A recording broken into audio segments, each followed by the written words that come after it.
విద్యార్థులారా, మనము రైతు ప్రశస్తి అనే పాఠ్యాంశం గురించి చెప్పుకుంటున్నాం. రైతు రామాయణం నుంచి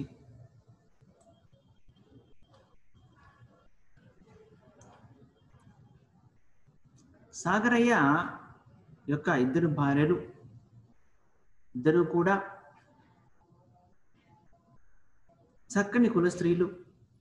తమకు ఫలితములు లభించినా లభించకపోయినా కూడా వారిద్దరూ కూడా ఆ ఈశ్వరుణ్ణి, ఆ శ్రీరామచంద్రుణ్ణి నిరంతరం అంతా కూడా ధ్యానిస్తూ ఉండేవాడు. ఆ గంగమ్మ మంగమ్మలంతా కూడా ఇద్దరు కూడా ఈశ్వరుణ్ణి, శ్రీరామచంద్రుణ్ణి ఇద్దరిని కూడా నిరంతరము ధ్యానిస్తూనే ఉండేవాడు. మానలేదు వారలు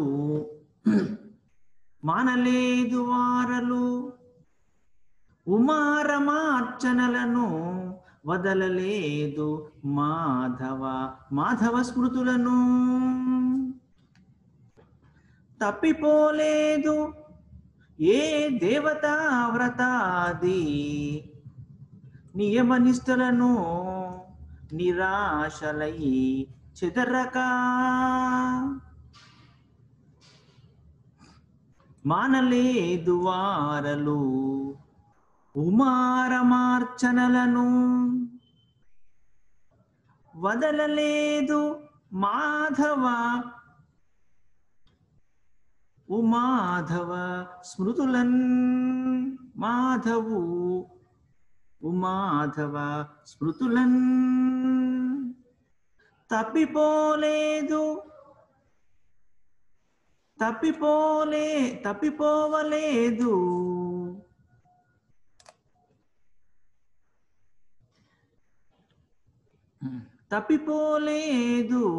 దేవతావ్రతాది నియమనిష్టలను నిరాశలై చెదరక. సాగరయ్య భార్యలిద్దరూ కూడా గంగమ్మ మంగమ్మలు మానలేదు వారలు. మానలేదు వారెవరు? గంగమ్మ మంగమ్మలు ఇద్దరు కూడా మానలేదు. ఏం మానలేదు? రమార్చనలను. ఉమాదేవి, శివుని యొక్క భార్య ఉమాదేవి. రమాదేవి విష్ణుమూర్తి యొక్క భార్య పేరు రమాదేవి, తనకి ఇంకొక పేరు లక్ష్మీదేవి. ఇలా వారిద్దరినీ కూడా పూజించడం అనేటువంటిది మానుకోలేదు. వదలలేదు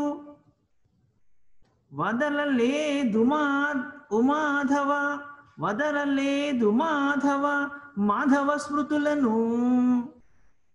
ఉమాధవ ఇక్కడ చూడండి, ఇక్కడ వదలలేదు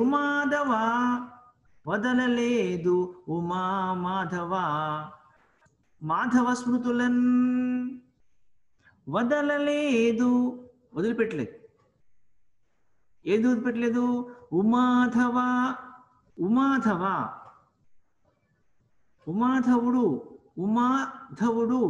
ఉమాధవుడు అంటే శంకరుడు, విష్ణు శంకరుణ్ణి, ఈశ్వరుణ్ణి.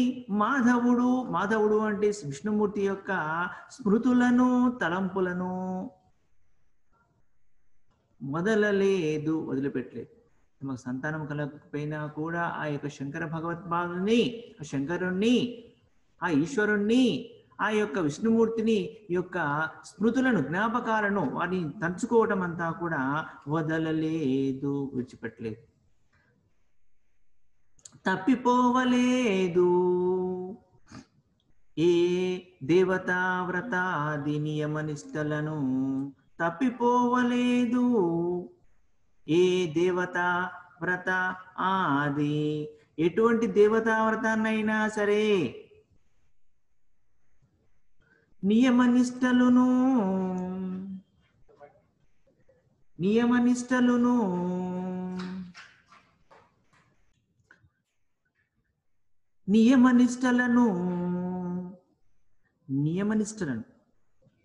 అంటే నియమాన్ని, ధర్మాన్ని మొదటి వాడందు నియమము ధర్మము మొదలైన వాటి యందు చక్కటి నమ్మికను నిరాశలై తమ యొక్క ఆశలన్నీ వదిలిపెట్టబడినటువంటి వారై, అంటే తమకు సంతానము కలగలేదు కదా, ఇంక ఎందుకు యా దేవుడు ఉన్నాడు మాకు, యా దేవుడు లేడు, దెయ్యం లేదు, మాకు ఎవరు లేరు, మాకు సంతానం కలగలేదు, మా సంతానం భాగ్యమే కలగలేదు కదా అని చెప్పని నిరాశతో ఏ దేవతా వ్రతాలు చేయకుండా ఉన్నారా అంటే అలాంటిది ఏం లేదు. నిరాశలై ఆశలన్నీ కూడా కూలిపోయినా కూడా చెదరక, చెదిరిపోకుండా, తప్పించుకోలేక తప్పిపోవలేదు, మానుకోలేదు. గంగమ్మ మంగమ్మలు ఇద్దరు కూడా తమకు సంతాన భాగ్యం కలగాలని చెప్పని కోరుకున్నారు, కానీ వారికి వయసు పైబడిపోవడం చేత సంతాన భాగ్యం కలగలేదు ఇద్దరికీ కూడా. మరి ఇద్దరికి సంతాన భాగ్యం కలగకపోతే ఈ దేవుడు మాకే సంతానం ఇస్తలేడు, ఏ దేవుడు లేడు, ఎవరు లేరు, మాకు ఎవరో లేదు అని చెప్పినటువంటి నిరాశ నిస్పృహలతో ఉంటారు అందరూ కూడా. కాసింత మనకు చక్కగా మంచి దొరుకుతున్నట్టు దేవుడు ఉన్నాడు, భగవంతుడు ఉన్నాడు, మాకు అన్ని దొరికాయని చెప్పి అనుకుంటారు. అదే కనుక మనకు మన కోరికలు నెరవేరకపోతే మనం ఏమైపోతాము, నిరాశ నిస్పృహలతో ఉండిపోతాం కదా. దేవుడు లేడంటాం. అప్పుడు కోరిక తీరుతేనేమో దేవుడు ఉన్నాడు, తిరగకపోతేనేమో దేవుడు లేడు, మాకు దేవుడు ఏం చేస్తలేడు, ఏం చేయట్లేదు అని చెప్పినటువంటి ఆలోచనతో ఉండిపోతాం. కానీ ఈ గంగమ్మ మంగమ్మలు మాత్రము అసలుకు తమ కావాల్సినటువంటిది దొరకకపోయినా లభించకపోయినా సరే వాళ్ళు ఏం చేశారు, ఇద్దరు కూడా దేవతా ప్రార్థనలు వదిలిపెట్టలేదు. పార్వతీదేవిని, లక్ష్మీదేవి యొక్క అర్చనలు, పూజలను మానుకోలేదు. అలాగే ఈశ్వరుణ్ణి, విష్ణుమూర్తి యొక్క చింతన కూడా మానుకో, స్మృతి అంటే చింతన కూడా మానుకోలేదు. ఏ దేవతా వ్రతాన్ని అయినా సరే, ఏ ధ్యానం అయినా సరే, ఏ వ్రతమైనా సరే దేన్ని వదిలిపెట్టకుండా అన్నింటినీ కూడా చక్కగా ఆచరిస్తూ నియమనిష్టలతో ఆచరిస్తూ వచ్చారు. అప్పటికి వారి వయసు పైనప్పటికీ కూడా ఇక వారు నిరాశ చెందకుండా ఆ భగవంతుణ్ణి నమ్ముకుంటూ, ఆ శ్రీ మహావిష్ణువుని, ఆ ఈశ్వరుణ్ణి నమ్ముకుంటూ వారిని క్రమం తప్పకుండా పూజిస్తూనే వచ్చారు. క్రమం తప్పకుండా పూజిస్తూనే రావడము జరిగింది. ఎవరు? గంగమ్మ మంగమ్మలు.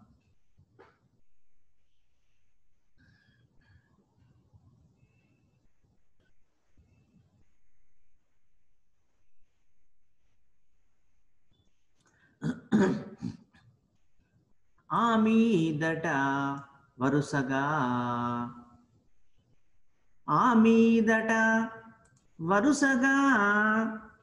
ఆ రామలకు నెలలు తప్పే, ఆ మీదట వరుసగా ఆ రామలకు నెలలు తప్పే, రాను రాను మధ్యే క్షామతల్ తొలగి గర్భము స్తోమతగునే, బాపలకు చోటిచ్చుననన్.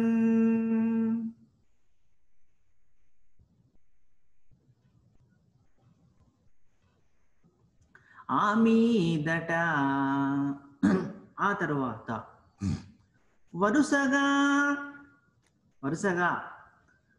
ఆ రామలకు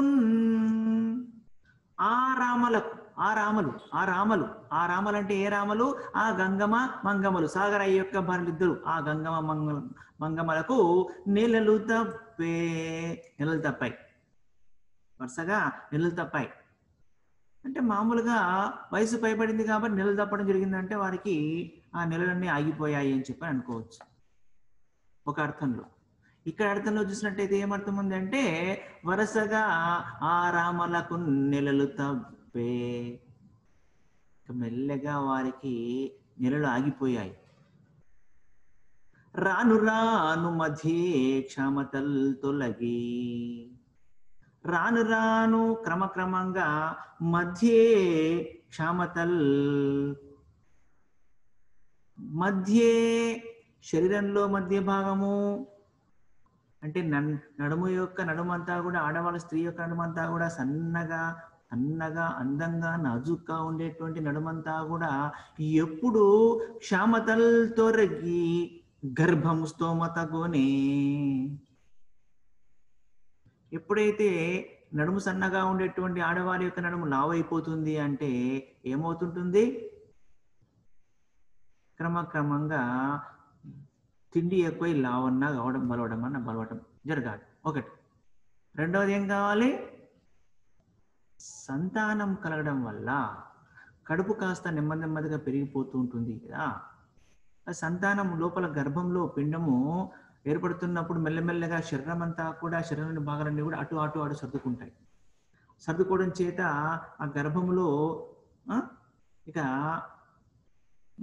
బేబీ క్రమంగా పెరగడానికి తగ్గట్టుగా ఏర్పాటు జరుగుతుంటుంది. లోపల గర్భాశయంలో ఏర్పాట్లన్నీ కూడా జరుగుతూ వస్తాయి అన్నమాట. అలా క్షమతల్తొలగి గర్భము స్తోమతగోనే. స్తోమతగోనే అంటే కొద్దిగా అది స్తోమత పెరుగుతూ పోతుంది. ఎట్లా పెరుగుతూ పోతుంది? దేనికోసం పెరుగుతూ పోతుంది? పాపలకు చోటిచ్చునన్, గర్భము లోపల పాపలకు చోటిచ్చునన్.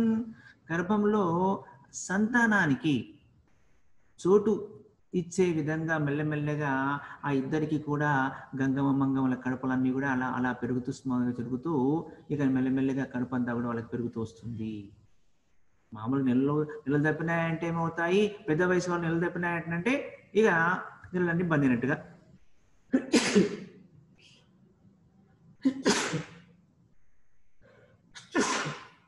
అని ఒక అర్థం తీసుకోవచ్చు. రెండవ అర్థం ఏమవుతుందంటే ఇక నెలలు తప్పాయంటే గర్భం దాల్చడం మంచి అర్థం తీసుకోవచ్చు. ఇలా వారికి పెద్ద వయసు అయినప్పటికీ కూడా గర్భము జరిగింది అంటే చెప్పట్టు చూడండి. మరి ఆ కాలంలో స్త్రీలు 60 ఏళ్ల వయసు వచ్చినా కూడా సంతానం కనేంతటి యోగ్యత ఉండేది అన్నాడు కాలంలో. ఈనాడు చూడండి, ఏ 30-35 ఏళ్ళు వచ్చాయంటే ఇంకా అమ్మా ఇంకా మీకు సంతాన భాగం కలగదమ్మా, ఇంకా అయిపోయింది ఇవన్నీ అని చెప్పని అంటారు. ఎందుకు? ఈనాడు మనం తీసుకునేటువంటి ఆహారం అంతా పరమ పవిత్రంగా ఉంది కాబట్టి. అంటే ఈనాటి మన ఆహారం అంతా ఏమంటామంటే ఆహారం అంతా కూడా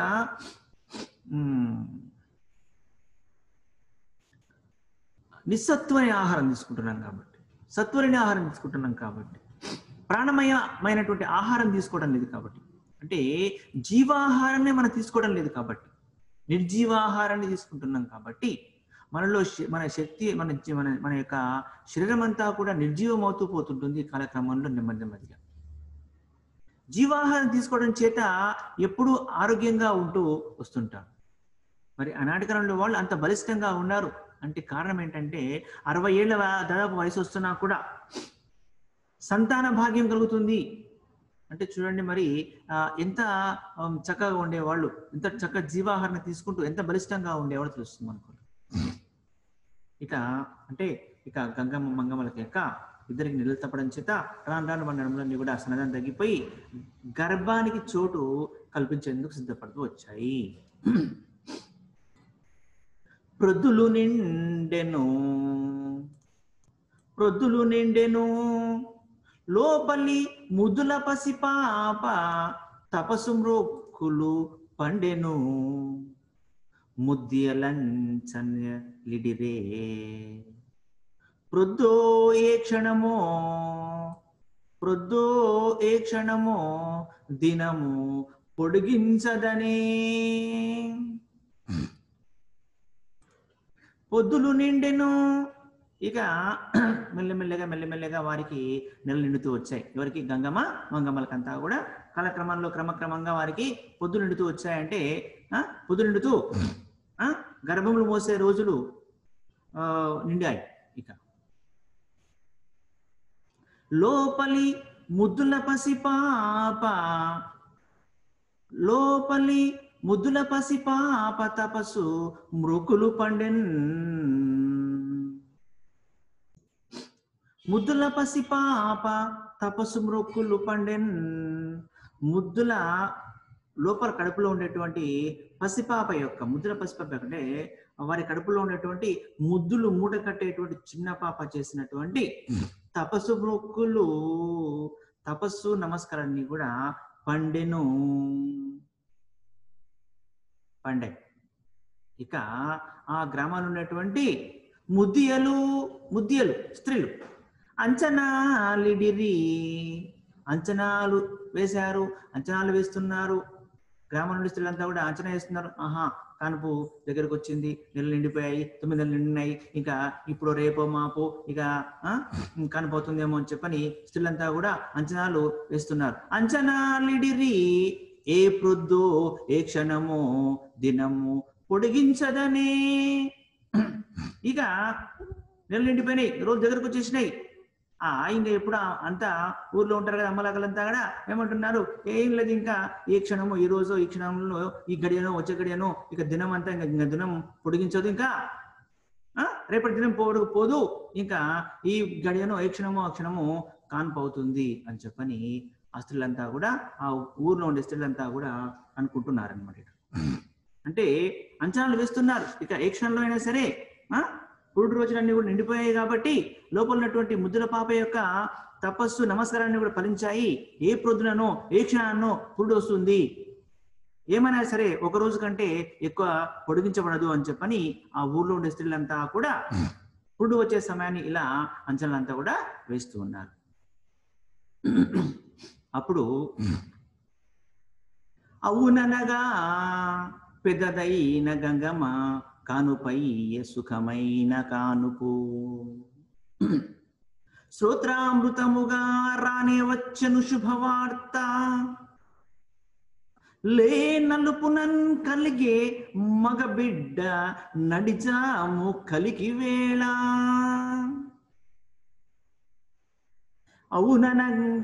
అవుననగన్ పెద్దదైన గంగమ్మ కానుపై సుఖమైన కానుపు,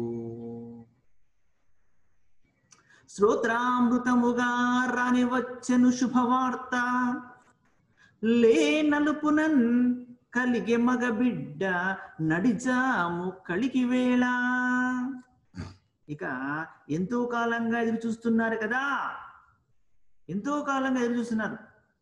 అలాంటి క్షణము, శుభక్షణము అవుననగా అలా వారి అంచనాలు, ఎవరు ఆ స్త్రీలు, ఆ ఊర్లో ఉండేటువంటి స్త్రీలంతా కూడా అంచనాలు వేసుకుంటున్నారు కదా, ఏ క్షణమో ఏ పొద్దునో ఏ క్షణంలో గడిచిపోతుంది, ఇక దినాన్ని పొడిగించాల్సిన అవసరం లేదు అని అంచనాలు వేస్తున్నారు. కాబట్టి వారి అంచనాలకు తగ్గట్టుగా, అవుననగా వారి అంచనాలకు తగ్గట్టుగానే పెద్దదైన గంగమ్మ కానుపై, పెద్ద భార్య అయినటువంటి గంగమ్మకు కానుపై పురుడు వచ్చింది.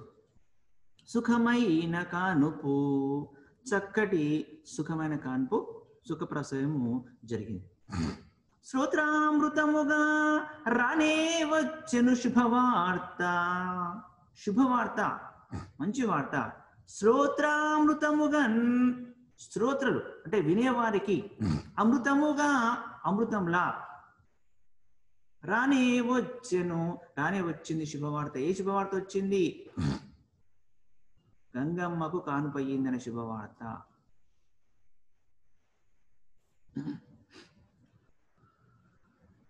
లే నలుపునన్ కలిగే మగ బిడ్డ నడిజాము కలికి వేళ, కలికి వేళ మంచి సమయంలో, నలుపునన్ నలుపు రంగులో, కలిగే మగ బిడ్డ నడిజాములో, నడుజాము మధ్యలో, జాము మధ్య లోపల మంచి సమయంలో, లే నలుపు రంగులో ఒక మగబిడ్డ పుట్టాడు గంగమ్మకు. అంటే ఇట్లా ఆ గ్రామం నుండి స్త్రీలంతా కూడా అంచనా వేస్తున్నారు కదా, ఇంకా ఏ క్షణమో ఒక పొద్దు గడవదు, ఇంకా ఈ క్షణమో మరుక్షణమో ఇలా కానుపు జరుగుతుందని చెప్పని వాళ్ళు అంచనా వేస్తున్నట్టుగానే, వారి అంచనాకు తగ్గట్టుగానే పెద్ద భార్య సాగరయ్య పెద్ద భార్య గంగమ్మకు పురుడు రానే వచ్చింది, సుఖప్రసవం జరిగింది. వినేవారికంతా అమృతం వలె శుభవార్తలు రానే వచ్చాయి. నడిజాము వేళ, చక్కని నడిజాములో నలుపు రంగులో ఒక మగబిడ్డ పుట్టాడు. సాగరయ్యకు నలుపు రంగులో చక్కటి మగబిడ్డ పుట్టాడు. ఇలా ఇరువురు రాణుల యందునన్ ఇరువురు మగ బిడ్డలొదవిరి నాటికి సాగరు ఘన పావన వంశాంకురములు మా గ్రామ ప్రజలకు వరములుగా ఇరువురు రాణుల యందునన్ ఇరువురు మగ బిడ్డలు ఉదవిరి నాటికి సాగరు ఘన పావన వంశ అంకురములు మా గ్రామ ప్రజలకు వరములుగా సాగరు ఆ సాగర యొక్క ఘన పావన గొప్పనైన పవిత్రమైనటువంటి ఘన పావన వంశాంకురములు వంశ ప్లస్ అంకురములు అంటే వంశమునికి మొలకలు వంశాంకురములు అంటే వంశానికి మొలకలు అంటే ఇక్కడ ఆ వంశ వారసులు అని చెప్పవచ్చు సాగరయ్య యొక్క వంశం యొక్క వారసులు మా గ్రామ ప్రజలకందరికీ మా గ్రామం ఏ గ్రామము శ్రీరామపుర గ్రామం ఆ గ్రామ ప్రజలకందరికీ కూడా వరాలుగా ఇరువురు రాణుల యందును